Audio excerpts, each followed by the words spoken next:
Muy buenas noches, bienvenidos al programa Análisis, donde hacemos el más grande esfuerzo por analizar la realidad nacional e internacional de la manera más objetiva y científica posible. Hoy queríamos abordar el tema de Israel, más particularmente qué es lo que Honduras puede aprender de Israel para obtener el desarrollo económico, dado que Israel, un país que es mucho más joven que Honduras, apenas data de 1948 y en muy poco tiempo pues pasó de ser un país acosado sistemáticamente por todas las direcciones, militarmente, un país sin recursos naturales, y se ha convertido en un país rico. Entonces hemos invitado a este respecto al doctor Moisés Starkman, quien fue embajador de Honduras en Israel, y quien ha hecho muchos estudios en Israel, entre ellos otros en Washington y otros aquí en Honduras, sobre temas económicos, sociales, políticos, y nos puede dar una mejor imagen de cómo es que tan rápidamente un país tan pequeño, con solo 22.000 kilómetros cuadrados, ha podido llegar a un nivel de desarrollo tan elevado, ofreciendo condiciones de vida de las mejores del mundo. Por ejemplo, tiene una media de vida de 81 años para el 2009, que es superior a los 78 años que ofrecen los Estados Unidos a sus ciudadanos. Tiene una mortalidad infantil de 4 por cada 1.000 nacidos vivos, que es mejor a la de los Estados Unidos, que es de 5. Entonces, queremos tratar de ver si podemos encontrar un denominador común que le sirva a este país de Honduras. Muy buenas noches, doctor. Un placer estar aquí, doctor. Gracias. Mire, ¿cuál es su idea central de por qué Israel logró tantos éxitos en tan poco tiempo? Creo que el Estado de Israel logró los éxitos que tiene hasta este momento porque tiene un capital humano, tiene una población, un segmento de ella especialmente muy bien calificada, muy bien preparada. Y eso es una base que le permite a ese Estado poder realizar muchas gestiones, muchas cosas que sería muy difícil en otras circunstancias. A eso debo de sumar, ¿verdad?, que ha tenido siempre ese respaldo a nivel mundial de un segmento de la población, específicamente el pueblo judío, quien también ha contribuido continuamente de diferentes formas, incluyendo la monetaria, para asegurar los niveles de inversión que ese Estado ha requerido. Pero fue el fundamento de lo que se ha logrado, fue el traslado de un segmento poblacional importante, especialmente de Europa occidental, y, bueno, que aquí también hay que incluir mucho Europa Oriental y Rusia, que en un momento se desplazaron después del Holocausto, del intento del exterminio de los judíos por parte del nazismo en Europa. Se movilizaron a ese lugar, a Palestina entonces, a donde había estado antes el Estado de Israel del tiempo de la Biblia, para sentarse en él y vivir en él, y vino gente con mucha capacidad profesional. Entonces, ¿usted cree que es eso? ¿Capital humano? ¿Usted cree que es lo fundamental? Bueno, le llamo capital humano porque es un término que mucha gente claramente lo reconoce. ¿A qué me refiero? Sí, son las capacidades, es más que capital humano, son las capacidades, las habilidades que tienen un gran segmento de la población de ese país, lo hace ese país un país de primer mundo, como lo es efectivamente. Mire, hay un problema con esa tesis, el problema es la educación. Fíjate que el pueblo judío es un pueblo que ha tenido una enorme participación en la ciencia. Y la ciencia exige correlaciones, exige que para sostener una tesis tenemos que respaldar con los datos, tienen que moverse en paralelo, tienen que coincidir. Y tenemos que hay demasiados países que han obtenido tasas de crecimiento espectaculares, incluso mejores que las de Israel, pese a que tenía un nivel educacional pésimo.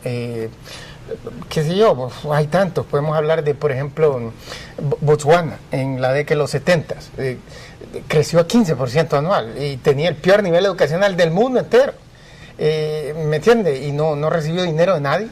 Era la colonia más olvidada de los británicos. Obtuvieron la independencia en el 67 decir, un desastre, aún así crecieron 15% anual, Israel creció a 11% en los 50, claro, que fue su mejor década. Entonces, uno dice, aquí hay algo que no encaja. Bueno, pero primero con la base de la terminología y del concepto.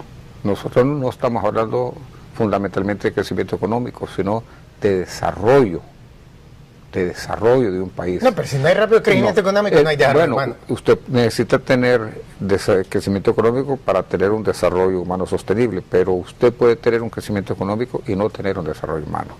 Como por ejemplo. Como por ejemplo un país que tenga una materia prima que fuese muy valioso. Bueno, le voy a dar Venezuela, es un país muy rico y no ha tenido un desarrollo humano amplio. Es que nunca ha tenido tasas de crecimiento rápido. No, pero es un país muy rico.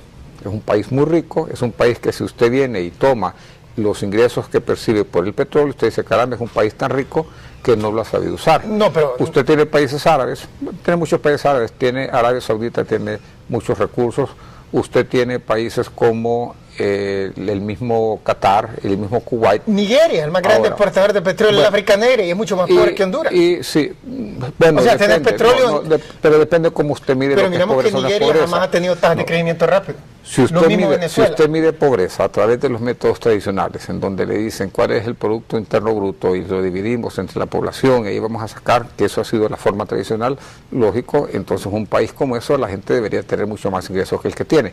Lo que pasa es que no hay desarrollo humano. Mire, los nuevos paradigmas para poder medir los países, en mi opinión, y las sociedades, es el desarrollo humano. Porque el principio es cómo está viviendo la gente, cómo se desarrolla la gente. No necesariamente son las tasas de crecimiento, porque tasas de crecimiento significan diferentes cosas dependiendo de la base. Si usted sube un ingreso per cápita, ¿verdad?, de 500 a 1000, puchica, es espectacular. Pero sin embargo, eso es un porcentaje mucho mayor que si usted lo sube de $10,000 a $11,000. Pero esos son conceptos. Mire, el caso de Botswana es uno bueno. En 1967 el país más pobre del mundo. Y crecieron desde entonces hasta el 80 a 15% anual y en los 80 crecieron a 13% anual. Entonces, casi 24 años creciendo una supervelocidad. ¿Cuál es el ingreso per cápita de Botswana? Hoy día, el ingreso per cápita, el nivel de vida, es similar al de Chile, que es el más desarrollado de Latinoamérica. ¿Cuál es el ingreso per cápita, más o menos? $14,000, medido al poder adquisitivo, que es la mejor medida. ¿Y la población que tiene Botswana? Porque yo no conozco ese país. No, porque no es una cuestión de cantidades. No es un país que conozco. No, porque si fuera de cantidades, entonces, qué sé yo... no es un país que conozco para tener mucho criterio Guinea-Bissau, Cabo Verde, Sao Tomé, Liberia, Sierra Leone, Lesoto, Swaziland, Burundi, Ruanda serían países ricos, porque tienen poblaciones micro chiquititas y aún así son de los más pobres. Honduras es rico al lado de ellos. Yo le pregunto a usted para tener los datos, porque conozco muy poco del África Negra como para poder dar opiniones así con mucho sustento sin ver. Por eso utilizamos per cápita. Sin ver las cifras. Claro, pero el per cápita también es una cifra engañosa. No medido el poder adquisitivo, porque esa refleja más la verdad. El poder adquisitivo también lo que refleja tiene que ver con la paridad de su moneda y la verdadera capacidad de compra. Pero yo creo que no tenemos discrepancia, ¿verdad? Un país para tener desarrollo tiene que tener crecimiento. Lo que le quiero decir es que, por ejemplo, Nigeria, que es un gran productor y exportador de petróleo, muchísimo petróleo, al igual que Venezuela, uno de los países más corruptos de África. Al igual que Venezuela, han tenido tasas de crecimiento, claro. Por ejemplo, las de Nigeria han sido siempre lentas, las de Venezuela han sido regulares en ciertas décadas y en otras han sido malas. Por ejemplo, en los 80 y en los 90 fue apenas de 1% anual. Y, digamos, en los últimos 11 años con Chávez ha sido de 3% anual. Pese que, digamos, en la última década, por lo menos hasta el 2008, el precio del petróleo subió masivamente. Entonces, en cambio, estamos hablando de que, por ejemplo, Israel creció a 11%, que fue muy rápido. Pero han habido países como Botswana y otros, varios, que han tenido rápido crecimiento, pese que no tenían capital humano, que tenían los peores niveles educacionales. Y mire, en lo referente a que les metieron mucho dinero la comunidad judía internacional o las reparaciones de la Alemania Federal, correcto, o los Estados Unidos. Agarramos la República Democrática de Alemania en 1991 cuando se unificó con Alemania Federal. Alemania Federal le transmitió 1 tonelada de dinero completamente gratis. Israel tiene que pagar con préstamos blandos, pues las tienen que pagar. Estos no, era regalo, porque somos hermanos, dijeron los alemanes de Occidente. Claro. Invirtieron masivamente en infraestructura. Alemania, la comunista, antes pasaba como la más preparada, como la que producía los mejores productos del mundo comunista. Eran los que tenían la mano de obra más calificada. Y aún así, la tasa de crecimiento en los 90 fue 2% anual. De 2%. La transferencia más grande de recursos en toda la historia, equivalente a 30% del Producto Interno Bruto de Alemania Democrática. Para comparar, por ejemplo, el Gran Plan Marshall, el famoso Plan Marshall del 48 al 53. Eso solo fue el equivalente de 3% del Producto Interno Bruto, por ejemplo, de Alemania Federal. Entonces, y aún así, Alemania en entonces creció espectacularmente, pero la democrática no. Pese a que adaptaron un mejor sistema económico, le metieron toneladas de dinero en infraestructura, ya tenían una buena de obra. ¿Me entiendes? Los datos no encajan. Yo estuve hace 4 años, 3 años y medio, 4 años, posibilidad de estar ahí en ambas. En Berlín, fui a Potsdam, ¿verdad? Que queda en la parte la ex comunista, exactamente, que en la oriental, y estuve ahí visitando unos centros de investigación y aproveché y ellos nos mostraron una serie de situaciones que están dando en Alemania.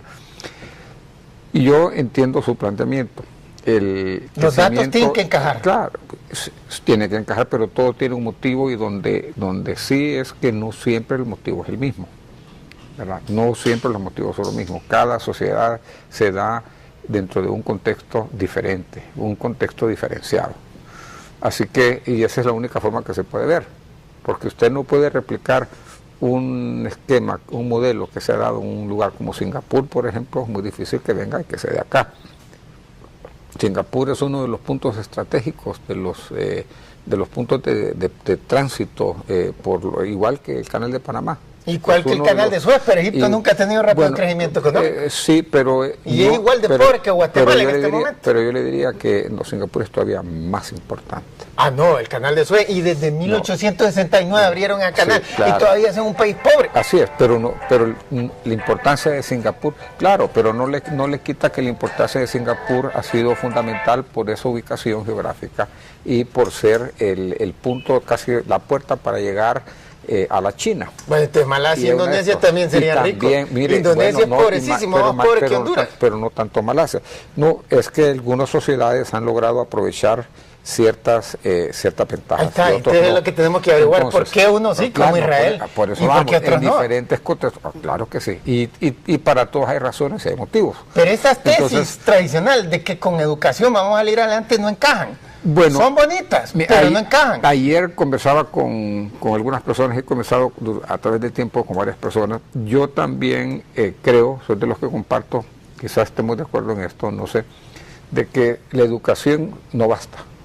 Solo a través de educación no basta. Ahí tenemos el caso en América. Hablemos de América Latina, que la gente que nos viene o se escucha conoce mucho más. O tiene conceptos, tiene ideas sobre lo que pasa. Usted tenía Uruguay y Argentina como los países con los mayores niveles de educación. Son países que han tenido un desarrollo económico muy errático, muy difícil, muy duro, y sistemas políticos que prácticamente colapsaron en su momento. Y estamos hablando de una Argentina, por ejemplo, que el siglo pasado, en los años 30, era uno de los países más ricos del mundo, con uno de los niveles mucho mayores del mundo, cómo se deshizo lo que tenía y con un alto nivel educativo. Y otros países, que por ejemplo Corea del Sur empezó con un nivel educativo formal más bajo y lo desarrollaron, ¿verdad? Tenían una cultura, es diferente una educación. O sea, Argentina y Uruguay a final del siglo XIX y comienzo del XX tuvieron sus mejores tasas de crecimiento en toda su historia, cuando el nivel educacional era muchísimo más bajo que el de hoy. Bueno, porque, ¿ve cómo nuevamente no correlaciona con la tesis de educación? Sí, pero... Ya sea, porque usted dice, que otra cultura no aplica. Bueno, agarremos la cultura latinoamericana, claro, tampoco aplica. Porque yo le aceptaría en que no es cierto que solo porque tiene el nivel de educación es que usted el país ya lo va a desarrollar. No es cierto. No, eso no, uno no lo lleva necesariamente al otro. Lo que yo... Mucho más joven que Honduras, apenas data de 1948, y en muy poco tiempo pues pasó de ser un país acosado sistemáticamente por todas las direcciones, militarmente, un país sin recursos naturales, y se ha convertido en un país rico.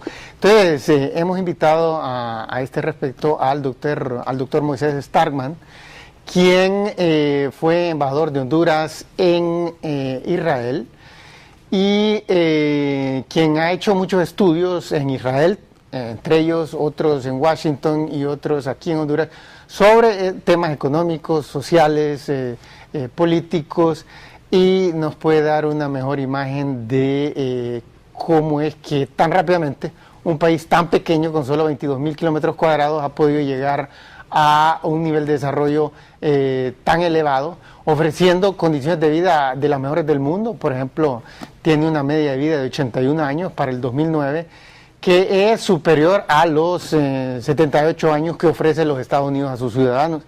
Tiene una mortalidad infantil de 4 por cada 1.000 nacidos vivos, que es mejor a la de los Estados Unidos, que es de 5.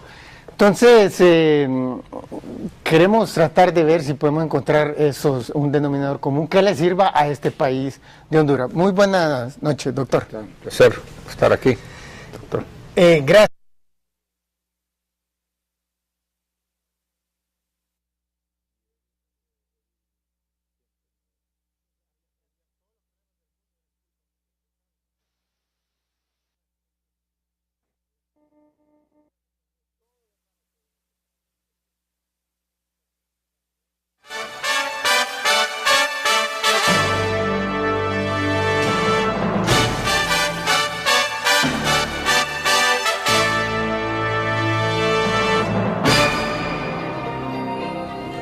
Muy buenas noches, bienvenidos al programa Análisis, donde hacemos el más grande esfuerzo por analizar la realidad nacional e internacional de la manera más objetiva y científica posible.